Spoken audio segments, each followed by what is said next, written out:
Fala pessoal, tudo bem? Hoje nós vamos falar sobre autorresponsabilidade. Eu vou começar com uma pergunta que vai arrepiar os cabelos. Vamos lá.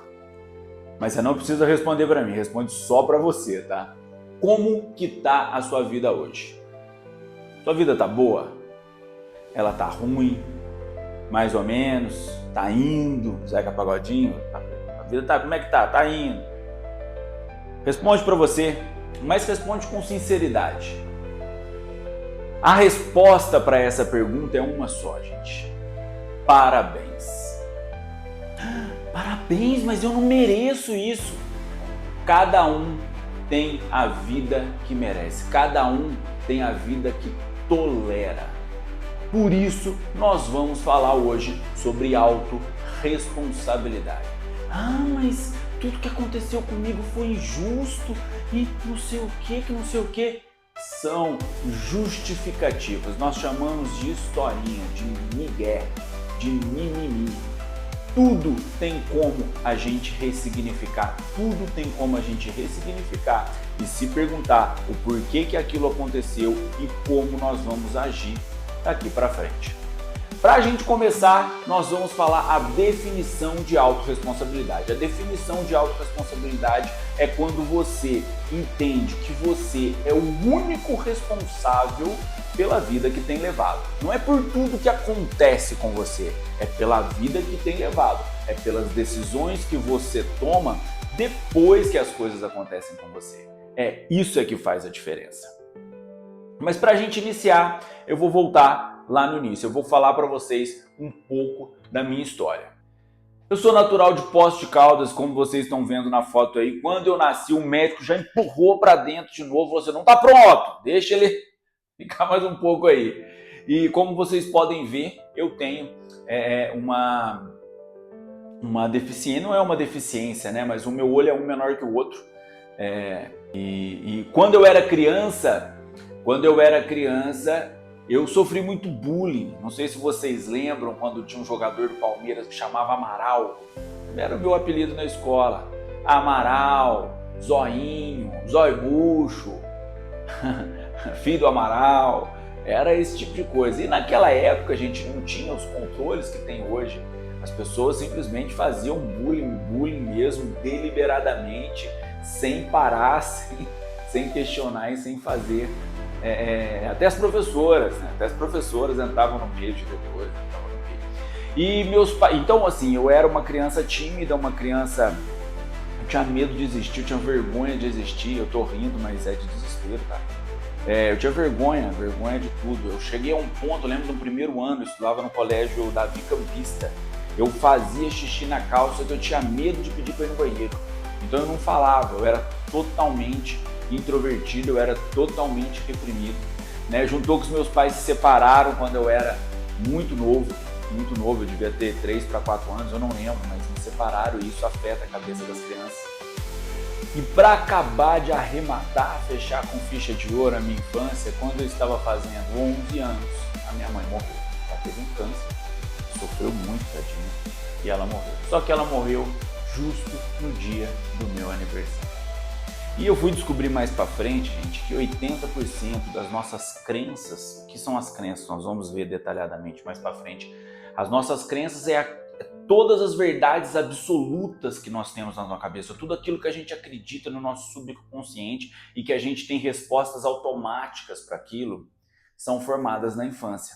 Então eu tive todos esses traumas e a minha adolescência, ela foi uma bagunça, porque minha mãe morreu, meu pai não se importava muito, minhas irmãs que me ajudaram, que me criaram, que me acolheram na época, mas você acaba crescendo sem lar, sem ter pertencimento.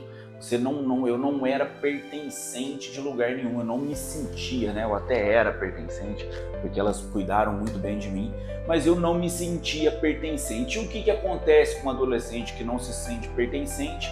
Ele vai para a rua e qualquer lugar que acolhe ele entra e ele se interage.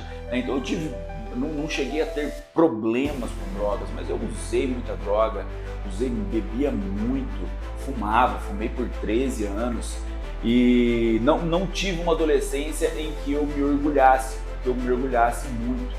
Mesmo assim, eu me casei, tive 2 filhos maravilhosos. Só que tudo aquilo que você absorve, tudo aquilo que você aprende, tudo aquilo que você armazena no seu subconsciente, você carrega isso, você traz isso junto com você. E foi quando eu quebrei 2 restaurantes, me separei, cheguei literalmente no fundo do poço.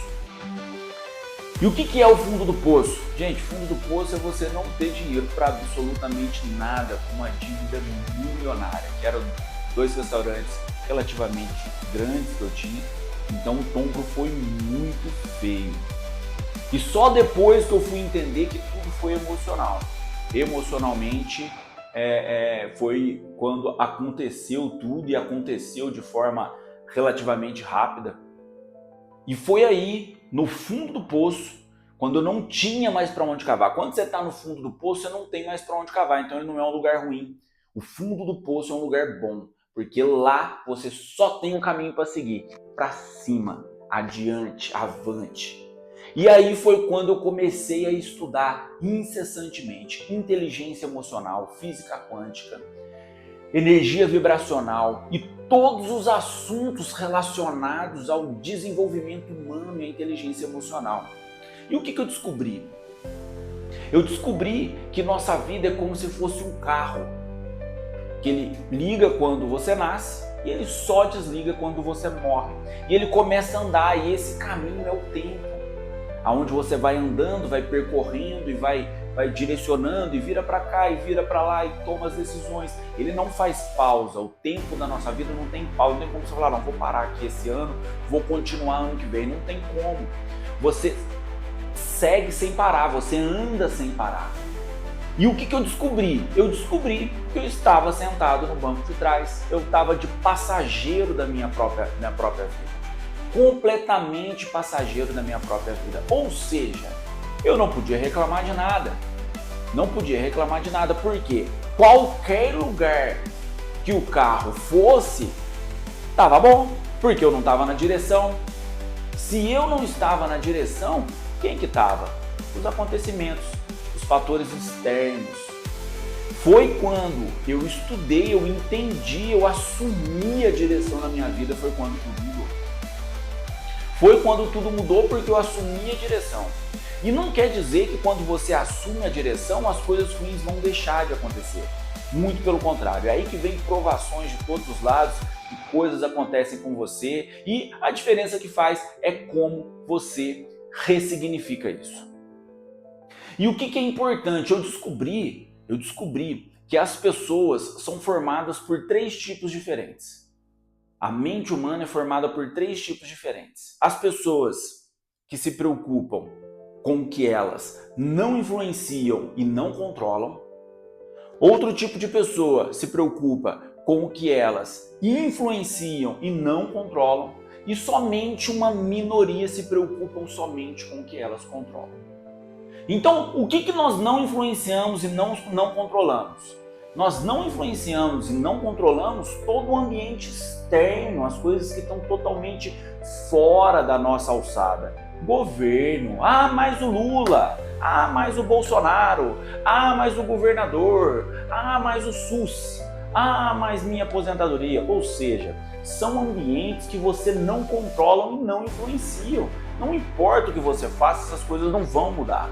E as pessoas colocam energia nisso. Como que elas colocam energia nisso? Falando sobre isso, chega no trabalho, mas você viu o que o Lula fez? Mas você viu o que o STF fez? Você está colocando energia, você está, o Brasil não vai para frente por causa disso. Minha vida não vai para frente por causa disso. Ou seja, você está tirando totalmente a sua responsabilidade. Então, muitas pessoas, e na verdade 60% das pessoas, elas colocam energia no que elas não influenciam e não controlam. Uma parte menor das pessoas colocam energia naquilo que elas influenciam, mas não controlam. Quem são as pessoas que você influencia e você não controla? As pessoas próximas. Você influencia, mas você não controla. Você é casado, seu cônjuge. Você influencia, mas você não controla. O que você está fazendo agora? Você sabe onde eles estão? Não sabe. Você pode estar te traindo agora. A verdade é essa. Não tem como você influencia. Você pode virar para ele e falar assim, se você me trair, eu largo de você.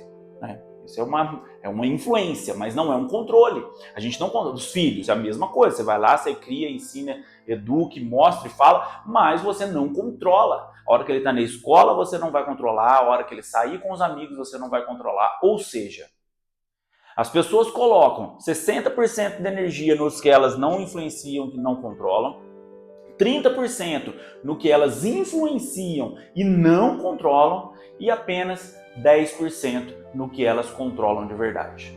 E o que você controla de verdade? Conta pra mim. O que você controla de verdade? A única coisa que você controla de verdade é a sua própria vida, é as suas próprias decisões. É a única coisa. E o jogo muda completamente quando você entende essa regra. Não se preocupa com o governo, não se preocupa com os ambientes externos, reduz a influência nas pessoas e preocupa com você. Porque quando você muda, todo o seu ambiente muda junto com você. E como que eu transformei a minha vida? Como que eu transformei? Porque eu falei de teoria, falei que eu descobri que eu não estava no controle, eu assumi o controle e eu descobri 3 fatores determinantes do fracasso. 3 fatores que determinam se você vai ter sucesso ou não. A primeira coisa, eu zerei as reclamações, eu zerei completamente as reclamações. Eu dava sempre outro significado para tudo. O que é reclamação? Não é aquilo que você fala, porque tem pessoas que são otimistas da boca para fora, mas na cabeça ficam reclamando. Mulher, por exemplo, vira para amigo, ai que cabelo lindo, mas na cabeça tá falando, nossa, que cabelo horroroso, não sei o quê. Isso não é uma reclamação, mas é uma metáfora sobre uma reclamação. Quando você tá na rua, fala, nossa, estou muito feliz, mas na cabeça fala assim, nossa, as contas para pagar, não tenho dinheiro para pagar, meu pneu do carro furou, eu não tenho como fazer. Entende? Então o seu sentimento, você está reclamando dentro de você, então o teu sentimento, a sua frequência é muito baixa. E eu até te pergunto, você conhece uma pessoa de grande sucesso que reclama das coisas? Ou uma pessoa que reclama e tem sucesso? Reclama da vida, do carro, do governo, reclama de alguma coisa, tem sucesso? Não tem, eu te garanto. Então eu fiz o quê? Eu zerei a reclamação. Zerei. Eu ressignifiquei todas as reclamações. Todas. Eu não tenho motivo para reclamar porque eu sou perfeito. Erro o tempo todo. Eu sou perfeito na criação de Deus.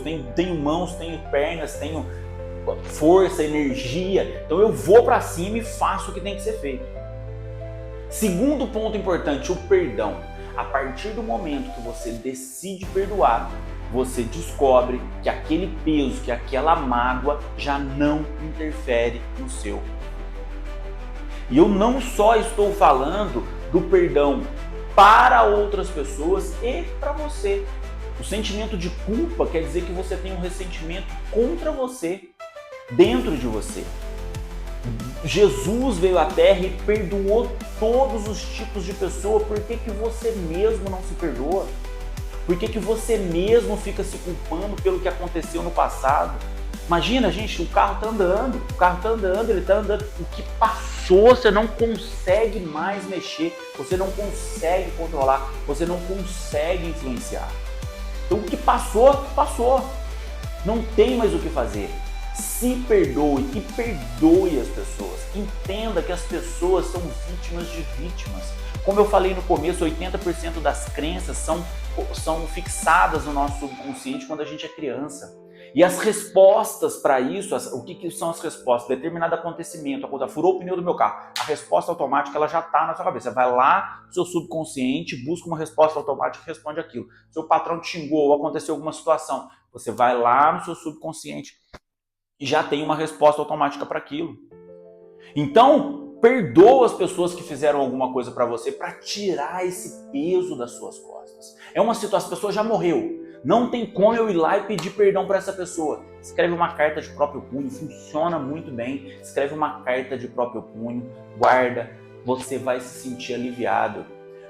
Fala no espelho para você mesmo, se perdoa. tenha orgulho de quem você é hoje. Olha por tudo que você já passou. Olha a quantidade de coisa que você passou. Então se perdoa. Isso faz você tirar aquele peso das costas e você vai estar pronto para a prosperidade. E terceiro ponto, todos eles são importantes, mas esse é um dos mais importantes. Gratidão. Seja grato por tudo. Seja grato por tudo. Por que ser grato por tudo? Mas minha vida tá horrível. Nossa, eu não tenho dinheiro nem para pegar um ônibus. Mas você tem 2 pernas e 2 braços. Então ressignifica isso. Ah, mas meu pneu do carro furou, eu estava atrasado. Só fura o pneu de quem tem carro. Acordei cedo, já chutei a beira da cama. Puta que pariu. Graças a Deus, eu tenho pé. Eu levantei da cama, eu abri os olhos. Olha que incrível, olha como a vida é maravilhosa. Olha como eu sou grato, olha como eu sou feliz. Eu tenho casa, eu tenho água quente, eu tenho energia elétrica, eu tenho água potável, eu tenho saúde. Então, você ressignifica tudo. Quando você faz isso, você definitivamente está pronto para a prosperidade. Você está pronto para assumir o controle da sua vida. Você está pronto para assumir o controle da sua vida. Dentro de todos os estudos que eu vi, tem um que é unânime em todos: a sua vibração e a sua frequência. O que é isso? Existe uma escala, a escala de Hawkins, que diz que para você prosperar, para você cocriar a realidade que você quer, você tem que estar acima de 500 Hz. Simplificando para nós temos que estar na frequência do amor, da gratidão, do agradecimento. Nessas frequências nós cocriamos a nossa realidade. Nós fazemos a diferença nas nossas próprias vidas. Porque o nosso cérebro, ele não sabe diferenciar ilusão de realidade. Ele não sabe diferenciar pensamento de realidade. Então tudo que você pensa, se você pensar com muita intensidade, com muita frequência, não é pensar uma vez, é pensar com muito, repetidamente, ele acredita que aquilo é realidade. Ele acredita que aquilo realmente é a verdade. Ele não sabe diferenciar os dois. Então, se você estiver na frequência correta, você cocria qualquer coisa na sua vida. Qualquer coisa que você... Não é lá no espelho uma vez lá e achar que as coisas vão aparecer. Não é assim. Você tem que fazer os exercícios corretos, da maneira correta, estudar para você entender que a sua energia, a sua vibração, ela faz toda a diferença. E na escala de Hawkins também tem as menores frequências. Quais são as menores frequências? Ressentimento, medo, dor, mágoa. O que é isso? É você reclamar o tempo inteiro. É as pessoas que reclamam o tempo inteiro de tudo, de todos. Nada tá bom. Tudo tá ruim. O patrão é ruim, o emprego é ruim, a esposa é ruim, o marido é ruim, o filho é ruim, a casa é ruim. Tudo é ruim. Tudo é motivo para reclamação. Então, pessoas que vibram nessa frequência, elas não prosperam. Não sou eu que estou falando, é científico. Quem é grato, quem ressignificou as reclamações, prospera com muito mais rapidez, porque eles entenderam o jogo da vida. Pensa comigo uma coisa: tudo que você está vivendo hoje, em algum momento na sua vida, você já pensava que isso ia acontecer. Eu te garanto que sim, eu te garanto que em algum momento da sua vida, você pensava que isso poderia acontecer. E você pensou isso repetidamente. Isso é cocriação da realidade. E na Bíblia tem provas falando que nós nascemos para ter uma vida próspera. Nós nascemos para ter uma vida maravilhosa. E também fala sobre fé. O que é a fé? É você acreditar naquilo que você não vê. É você acreditar em Deus. É aquilo que você não vê. O que é isso? É energia. Isso é energia pura. Em João, capítulo 10, versículo 10, está escrito: eu vim para que tenham vida e tenham plenamente. O que ele quer dizer com isso? Qual que é a sua interpretação para isso?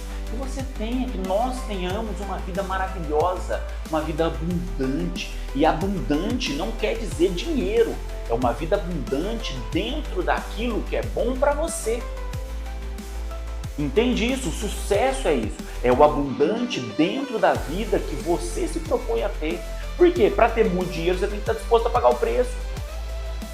Grandes responsabilidades vêm grandes aflições, é inevitável. Em Mateus capítulo 17, versículo 20, se vocês tiverem a fé de um grão de mostarda, do tamanho de um grão de mostarda, você vai dizer para aquela montanha, vá para o outro lado e ela irá.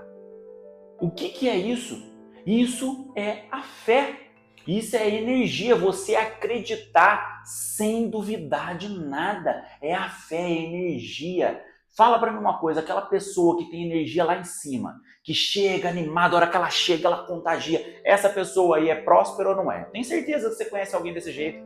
Você olha para a cara dela e fala assim, nossa, esse cara chegou de novo. Porque a tua energia é tão baixa, porque até você ficar bom você não quer. Você quer se manter lá porque ela tá bom, então você tá murcho lá assim. Aí chega que passa um pouquinho, você já ergueu assim, porque você não dá para acompanhar. E aí, você entende? Todo mundo conhece uma pessoa dessa forma. Porque a vibração dela tá lá em cima. E como que nós fazemos isso na prática? Através da inteligência emocional. Isso é para simplificar para vocês. Inteligência emocional é o quê? Você usar a emoção certa, na ocasião certa e na intensidade certa. É você não extrapolar as emoções, porque as grandes desgraças são emoções mal resolvidas. Briga de trânsito que vira em morte é emoção mal resolvida. A pessoa está dirigindo o carro lá bonitinho, mas está num dia ruim. Aí resolve uma fachada, aí xinga, mostra o dedo no meio. O outro rapaz também não está num dia bom. Ele para o carro, saca uma arma e mata a pessoa. Ou seja, um preso, um morto e famílias inteiras destruídas por conta de uma emoção na intensidade errada. Por quê? A pessoa te fechou no trânsito, vai ficar com raiva? Vai. A emoção tá certa, certo? Na ocasião certa, a pessoa te fechou ali, não tem como, você ficou com raiva. O que estava errado é a intensidade da emoção. A intensidade da emoção. Deus te abençoe, vai com Deus aí. Deus te abençoe que você tenha um dia melhor. É isso, você tem uma vida inteira pela frente. Então, inteligência emocional é você usar a emoção certa, na ocasião certa e na intensidade certa, no seu trabalho. Um colega foi lá e foi ríspido com você, o que você já faz? Você já, pum, já bate do mesmo jeito, que eu não vou aceitar isso. Você não sabe o que a pessoa está passando. Você acha que vale a pena mesmo devolver na intensidade? Às vezes o patrão vai passar bem na hora que você está falando, aí você vai ser o errado ainda. Você vai ser punido, vai ser mandado embora. Então, vamos tentar equilibrar as emoções. E por que a gente reage dessa forma? Por que a gente reage com essa intensidade? Porque está tudo no nosso subconsciente. Porque está tudo guardado, então as respostas são automáticas. Tudo que vocês falam para os seus filhos hoje, eles vão gravar, eles vão guardar, e a resposta para situações na vida dele vai ser com base no que você ensina para ele hoje. Se você educa o seu filho gritando, ele vai gritar com as outras pessoas. Esse é um exemplo. Então nós temos que saber, entramos em educação infantil, mas nós temos que usar as emoções na intensidade certa. Por quê? Aquilo que nós respondemos automaticamente, são crenças. Elas podem ser ruins, limitadoras, ou elas podem ser boas. Você pode ter uma crença de que se ganha dinheiro fácil, mas a maioria das pessoas ela tem uma crença que para ter dinheiro, ou você não é honesto, ou você é ladrão, ou você tem que trabalhar muito, ou você tem que pagar alguém para trás, porque é isso que falaram pra gente quando a gente era criança. O sistema como um todo ensinou a gente assim, e vai da gente poder ressignificar isso. Então a crença, o que é? Elas são sinapses neurais, é tudo aquilo que nós aprendemos e se tornou verdade absoluta para nós, é a nossa verdade absoluta. E cada ser humano tem o seu. É claro que tem as massas que às vezes pensam de maneira igual, mas esse igual às vezes não é tão parecido, e cada um tem o seu pensamento em cima disso. Agora a notícia boa é que as crenças podem ser ressignificadas, elas podem ser transformadas. Por quê? Elas são feitas através de experiências e estímulos, que através dessas experiências e estímulos geram uma memória. Nessa memória, lá no nosso cérebro, ela gera um significado. Desse significado, ela leva um sentimento que em cima disso faz a crença. Então, não é através de estímulos e experiências? E eu já não falei que o nosso cérebro não diferencia realidade de ilusão? Então você consegue sim ressignificar as suas crenças, você consegue reprogramar as suas crenças. Só que isso demanda de primeiro lugar você assumir a autorresponsabilidade com a sua vida, você eliminar as reclamações, você perdoar quem tiver que perdoar e você agradecer quem tiver que agradecer, principalmente a criação, principalmente Deus. Você ser grato por tudo que você tem, por você ser saudável, por você ser uma pessoa boa, por você estar cercado de pessoas. E como que nós fazemos isso? Como que nós treinamos para poder reprogramar as nossas crenças? Primeiro lugar, não reclamando, perdoando e sendo grato. Primeira coisa. Segundo lugar, vivendo novas experiências. Se você está numa roda e essa roda, você é o melhor da roda, está na hora de trocar de roda, porque você vai ser a média daquelas pessoas medíocres. Então viva novas experiências, se permita, faça uma atividade nova, conheça novas pessoas. Isso faz com que você destrave as coisas no seu cérebro. Vá para uma academia mais cara, vai fazer atividade física, você que não faz, arruma uma atividade diferente. Vá viver novas experiências.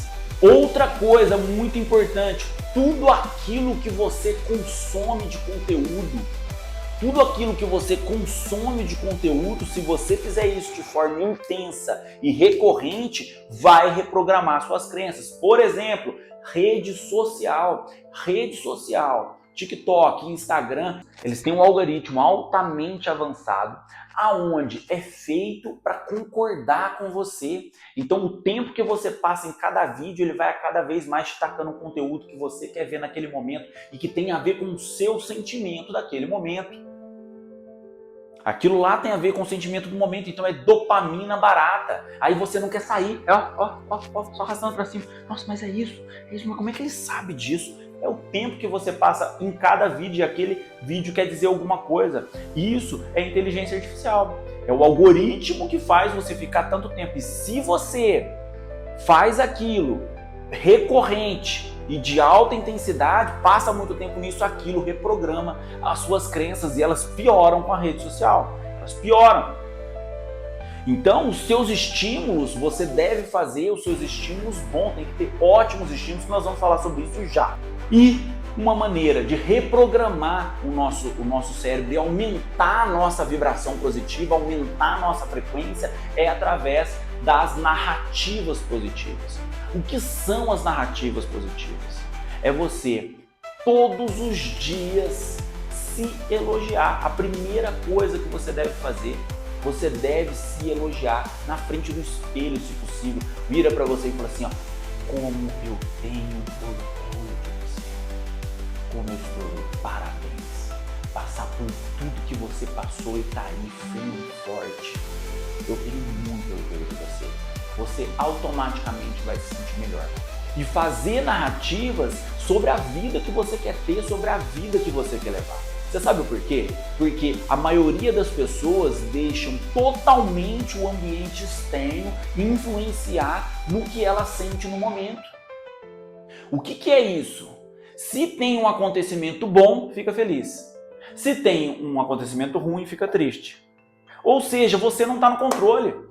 Você não está, mais uma vez, você sentou no banco do passageiro e deixou tudo acontecer. Você deixou que outras pessoas, outro acontecimento e outro ambiente externo influenciassem no seu sentimento do momento. E se você ficar triste, sua frequência baixa. Você tem que estar feliz, contente, alegre, satisfeito e grato a maior parte do tempo. Isso faz a diferença. Então, você tem que colocar exercícios diários para fazer com que você aumente a sua frequência. Todos os dias. Então, para a gente finalizar, eu vou estabelecer com vocês uma rotina de sucesso, uma rotina para aumentar a frequência, para que realmente faça a diferença na vida de vocês. A primeira coisa, a sua rotina, ela não pode ser uma rotina completamente diferente do que você faz hoje. Sabe por quê? Porque o seu subconsciente vai virar para você e vai falar: "Você está errado, pode parar. Pode fazer o que você está acostumado a fazer, eu não quero mudar." O subconsciente, ele não quer mudar, ele vai te frear o tempo todo, ele vai te travar o tempo todo, ele vai fazer você lembrar daquela época boa, onde você ficava deitado no sofá lá, as pernas para cima, comendo um sanduíche enorme e arrastando a tela para cima, vendo as outras pessoas viverem, uma vida extraordinária que você até queria. Mas a vida é assim mesmo, né? A vida é difícil. Então, estabeleça uma rotina de excelência, porém, dentro das possibilidades. Se você está acostumado a ficar muito na rede social, por exemplo, não adianta tirar tudo de uma vez. Você vai entrar em abstinência de rede social, isso existe. A primeira coisa errada que acontecer na sua vida, você vai correr pro celular. Igual a pessoa que é usuário de droga, porque vira um vício. Igual a pessoa que é usuário de droga: "Ah, minha mãe brigou comigo, vou usar droga." O cara que é alcoólatra: o cara me fechou no trânsito, deu alguma coisa errada no trabalho, vou beber. Então é a mesma coisa. Então, limite o tempo das redes sociais. Se hoje você tem tempo livre, passa 3, 4 horas, limita a 1 hora. Limita a 1 hora. E não faça isso perto da hora de dormir. O que é perto da hora de dormir? Pelo menos meia hora antes. Substitua por um livro. Substitua por um audiobook. Spotify tá cheio de podcast bacana, de audiobook bacana. Então isso faz a diferença na sua rotina. É um conjunto, é uma construção de hábitos dentro da sua rotina que faz com que você assuma o controle e mude completamente a sua vida. Então, primeira coisa, estabeleça a rotina. Segundo item, escreva suas metas profissionais e pessoais. Não é sonho, são metas, são objetivos. Sonhar todo mundo sonha, menos de 5% realiza. Quem tem objetivo realiza. Então você tem que ter um objetivo para os próximos 12 meses escrito. Pode ser 20, 30, 10, 5, pode ser. Escreve. A partir do momento que você escreve, o seu cérebro já começa a trabalhar em prol de você realizar aquilo. Isso faz toda a diferença. Faça uma atividade física. Esse é o terceiro item, ele é muito importante. Você não quer ser um velho doente. Você não quer ser um velho cansado. Quem que vai brincar com seus netinhos? Você não vai ter força para brincar com seus netinhos. Você não vai ter força para poder cuidar da sua esposa, cuidar do seu marido, viver uma vida intensamente. A hora que você parar de trabalhar, que você tem que ter saúde, você não tem mais saúde. Vale a pena? Então, cuide hoje. A expectativa de vida cada vez mais aumenta e vai aumentar ainda mais por conta da tecnologia. Então, seja um velhinho saudável. Seja um velhinho saudável. É isso que você tem que ser. E que jeito que você vai fazer isso? Através de atividade física. Ai, mas eu odeio musculação. Eu também. Que coisa. Por isso eu faço jiu-jitsu. Eu já fiz crossfit e vou arrumar uma atividade em que eu goste. Eu vou arrumar uma atividade em que se identifica comigo. Tá tudo bem não gostar da musculação, mas quantas atividades físicas que são maravilhosas. Vai fazer dança de salão, vai fazer balé, vai jogar beach tênis, vai jogar basquete, vôlei. O que for, faça, movimente-se. E isso vai fazer você vai me agradecer muito no futuro por isso. Outro ponto importante, se comprometa com outra pessoa. O que é? É você se comprometer com outra pessoa que você vai fazer o que está escrito nos suas metas, seus objetivos. Se você virar e falar assim, ó, vou na academia segunda-feira. Se você não falar para alguém amanhã, se segunda-feira tá chovendo, você não vai. Você não vai, não tá acostumado aí, não vai. Eu sei que não vai porque eu já fiz isso. Eu entendo, eu já tive lá, era assim que funcionava, eu tenho certeza que é assim também. Aí já choveu à noite, pum, já mete um lanchão. Entendeu? Não tem como. Agora, se você virar pro seu filho e falar assim, ó, segunda-feira eu vou na academia, eu duvido você descumprir uma coisa que você falou pro seu filho, duvido. Se comprometa com seu marido, com seus amigos, fale para todos, segunda-feira eu vou pra academia e cumpre. Porque você vai ter vergonha de chegar e falar assim, não, ai, sabe o que é? Entende? Então se comprometa. Isso faz total diferença na realização das tarefas e nos objetivos que são seus. Porque você assumiu o controle, a direção da sua vida. Faça um mural de sonhos. O que é esse mural de sonhos? Faça um mural, coloque foto do carro dos sonhos, da casa dos sonhos e passe um tempo visualizando aquilo. Mais uma vez, nosso cérebro não sabe diferenciar realidade de ilusão, ele não sabe diferenciar uma coisa da outra. Então, faça isso uma vez ao dia, pelo menos. Fique pelo menos 5 a 10 minutos olhando para esse mural e visualizando você naquele lugar. Mais uma vez, nosso cérebro não sabe diferenciar a realidade de ilusão. Vocês já ouviram falar aí sobre a lei da atração, mas a lei de atração precisa de um método para funcionar. E um deles é você visualizar todos os dias, o maior tempo que você puder, aquilo com que você sonha. Mais uma dica importante: não desista na primeira falha. Eu dei o exemplo da academia, tá chovendo, não fui. Aí se você não foi, aí já não fui mesmo, então acabou, já não vou mais. Não é isso. Falhou uma vez, continua na próxima, vai uma dieta, na próxima refeição volta ao normal. Não deixe de fazer as refeições, volta na refeição normal. Se não foi na academia hoje, vai amanhã. Não é porque não foi hoje que não precisa ir amanhã. Se comprometeu a trabalhar 1 hora a mais, não deu hoje, trabalha amanhã. Não desista por conta de uma falha. A maioria das pessoas desistem na primeira falha, porque é o subconsciente sabotando. É o subconsciente, ele pegou, falou assim, não, pode parar, não, dá trabalho demais crescer. Nossa, nunca fiz isso na minha vida, não quero fazer, não quero pensar para fazer. Não quero dar tudo aquilo que a gente precisa, a gente não precisa mais disso. Entende? Então não desista na primeira falha. Uma coisa que eu já falei e vou repetir, limite o tempo de tela, tá? Eu falei da rede social, mas também tem a televisão. O que é televisão? TV aberta, TV fechada, série. Assisto só filme de terror. O que passa no filme de terror? Você está falando do teu cérebro. O teu cérebro está entendendo que aquilo é realidade. Ele não está sabendo diferenciar as duas coisas. Então, limite o tempo de tela. Não estou falando, vou virar para você hoje e falar assim, não assiste mais televisão, vai funcionar? Não é isso. Limite o tempo. Limite o tempo. Não passe a maior parte do tempo vendo as outras pessoas vivendo e deixando os seus sonhos para trás. Não faça isso porque a conta chega. Você sabe qual que é a pior dor? É o arrependimento de você não ter tentado, de você não ter dado o primeiro passo. A maioria, se você for num asilo, ninguém se arrepende de ter feito alguma coisa. As pessoas se arrependem daquilo que elas não fizeram. Então, viva a sua vida agora. Faça a diferença agora. E por último, faça o melhor nas condições que você tem hoje. Para de desculpinha. Para de botar a culpa nas outras pessoas. Para de dar desculpinha aqui, desculpinha ali, não sei o que. Pega e faz o melhor nas condições que você tem. Eu te garanto que a sua vida será muito melhor a partir de agora. Hoje,